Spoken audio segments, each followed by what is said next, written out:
नमो भगवते वासुदेवाय नमः। राधे राधे। मेरी सभी माताओं बहनों और भाई बंधुओं को नमस्कार है। भारती वंदिनी चैनल में आप सभी का स्वागत है। मित्रों, आज मैं आपको पिठौरी अमावस्या, जिसे पोलाला अमावस्या के नाम से भी जाना जाता है, उसकी व्रत कथा सुनाने जा रही हूँ। मित्रों, भाद्रपद महीने की अमावस्या पिठौरी अमावस्या के रूप में मनाई जाती है।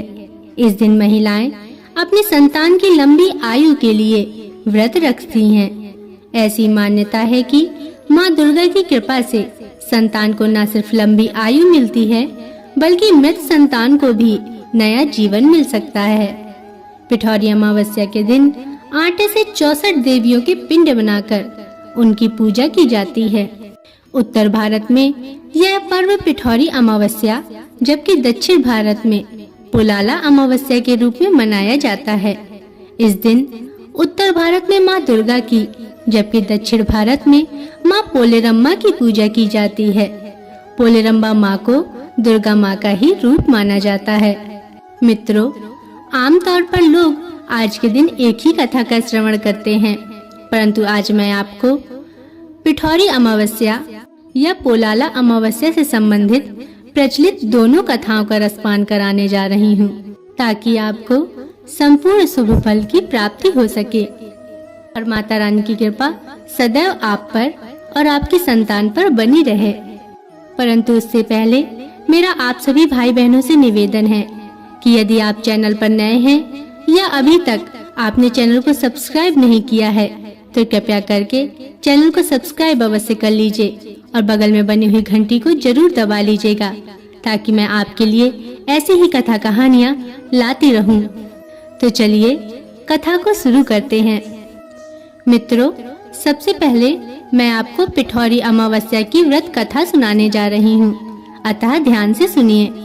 बहुत समय पहले की बात है। एक परिवार में 7 भाई थे। सभी का विवाह हो चुका था। सबके छोटे छोटे बच्चे भी थे। परिवार की सलामती के लिए 7 भाइयों की पत्नी पिठौरा अमावस्या का व्रत रखना चाहती थी, लेकिन पहले साल बड़े भाई की पत्नी ने व्रत रखा तो उनके बेटी की मृत्यु हो गई। दूसरे साल फिर एक और बेटे की मृत्यु हो गई। 7वें साल भी ऐसा ही हुआ। तब बड़े भाई की पत्नी ने इस बार अपने मृत पुत्र का शव कहीं छिपा दिया। गांव की कुलदेवी माँ पोलेरम्मा उस समय गांव के लोगों की रक्षा के लिए पहरा दे रही थी। उन्होंने जब दुखी माँ को देखा तो वजह जाननी चाहिए और उनसे पूछा, बेटी तुम इतनी दुखी क्यों हो और अपने पुत्र का शव तुम छुपा क्यों रही हो? तब बड़े भाई की पत्नी ने माता रानी को सारा किस्सा कह सुनाया तो देवी पोलेरम्मा को बहुत दया आ गई। उन्होंने उस दुखी माँ से कहा कि वह उन स्थानों पर हल्दी छिड़क दे जहाँ जहाँ उसके बेटों का अंतिम संस्कार हुआ है। बड़े भाई की पत्नी ने ऐसा ही किया। जहाँ जहाँ उसके बेटों का अंतिम संस्कार हुआ था, वहाँ वहाँ हल्दी छिड़क दी और जब वह घर लौटी तो 7 पुत्रों को जीवित देखा। पुत्रों को जीवित देखकर उसकी खुशी का ठिकाना न रहा और इस चमत्कार की चर्चा पूरे गांव में फैल गई और तभी से उस गांव की हर माँ अपने बच्चों की लंबी आयु की कामना के लिए पिठौरा अमावस्या का व्रत रखने लगी। हे माता रानी, जैसे आपने बहू के बेटों की रक्षा करी, उन्हें जीवन दान दिया, ऐसी सबकी रक्षा करना, सबके संतानों को सुखी रखना। जय माँ पिठौरा अमावस्या, जय माता रानी। मित्रों, अब मैं आपको पोलाला अमावस्या की व्रत कथा सुनाने जा रही हूँ, अतः ध्यान से सुनिए। एक बार की बात है, एक गरीब माँ थी। उस माँ का बच्चा बीमार हो गया। उसको किसी भयानक बीमारी ने घेर लिया। उसके पास इलाज के लिए पैसे नहीं थे, लेकिन वह अपने बच्चे से बहुत प्यार करती थी। वो किसी भी तरह अपने बेटे को ठीक देखना चाहती थी। एक दिन मंदिर में बैठी वह रो रही थी। तभी वहाँ से एक बूढ़ी औरत निकली। उसने उस औरत के रोने का कारण पूछा। तब उस औरत ने उस बूढ़ी अम्मा को सब बताया। उस बूढ़ी अम्मा ने उसे पोलाला अमावस्या के बारे में बताया और पोलेरम्मा देवी एवं उनके व्रत के बारे में विस्तार से बताया। मित्रों, सौभाग्य से पोलाला अमावस्या अगले ही दिन थी, जिसे उस माँ ने पूरी विधि विधान से किया और व्रत रखा।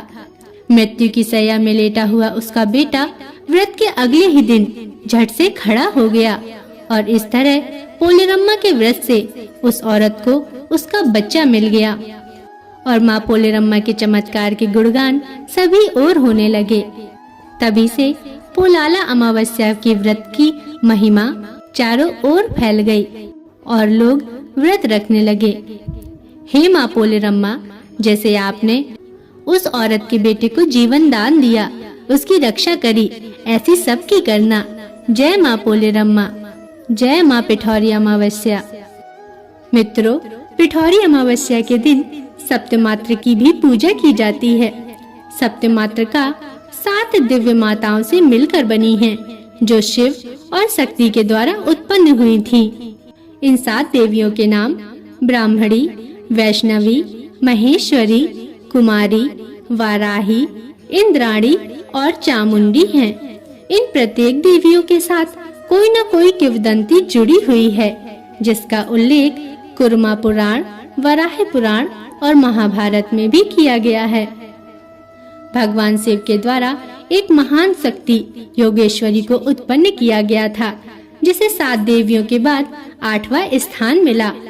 पिठौरी अमावस्या के दिन 64 योगिनी एवं सप्तमात्रका की पूजा की जाती है। पिठौरा अमावस्या के दिन व्रत रखने से बच्चे स्वस्थ, बुद्धिमान एवं बहादुर होते हैं।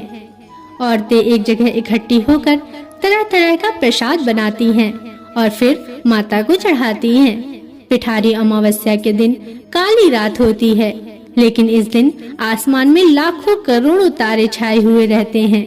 मानो ऐसा लगता है कि किसी ने गेहूं का आटा आसमान में ही उड़ा दिया हो और वो तारों के रूप में दिखाई दे रहा हो। एक यह भी कारण है कि इसे पिठौरी अमावस्या कहते हैं। मैं प्रार्थना करती हूँ कि माता रानी सदैव आपके परिवार और संतान पर अपनी कृपा बनाए रखें। मित्रों, यह थी पिठौरी अमावस्या की सर्व प्रचलित संपूर्ण फलदायी 2 कथाएं। आशा करती हूँ कि आपको ये कथाएं पसंद आई होंगी। इसमें अगर कोई त्रुटि हो तो मुझे क्षमा करिएगा। मित्रों, आमतौर पर ये दोनों कथाएं एक साथ नहीं मिलती हैं।